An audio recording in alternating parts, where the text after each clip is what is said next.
বিড়াল হচ্ছে সবচেয়ে সুন্দর একটা প্রাণী। বিড়ালটা হচ্ছে আমাদের আবেগের জায়গা, ভালোবাসার জায়গা। নবীজির একটা বিড়াল ছিল, নাম হচ্ছে মোয়েজ্জা। নাম কি? মোয়েজ্জা।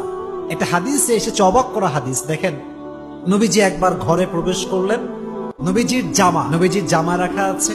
হাদিসে এসেছে, নবী যখন ঘরে প্রবেশ করলেন, দেখলেন জামার এক সাইডে ছোট্ট একটা বিড়াল আরামে ঘুমাচ্ছে। সুবহানাল্লাহ, ঘুমিয়ে আছে। নবী যখন আসলেন, তিনি চাইলে ডাকতে পারতেন যে বিড়াল ওঠো, আমার নামাজের সময় হয়ে গেছে, আমার জামা আমাকে দাও। এই হাদিসটা আমি সকালে পড়েছি, বড্ড অবাক হয়েছে। হাদিসে এসেছে নবী বিড়ালকে ডাকেন নাই, তার শরীরে স্পর্শ করেন নাই। নবীর জামার যে অংশে বিড়ালটা শুয়েছিল, নবী যে ওই অংশটুকু কেটে ফেলেছেন, তবুও বিড়ালকে ডিস্টার্ব করে নাই।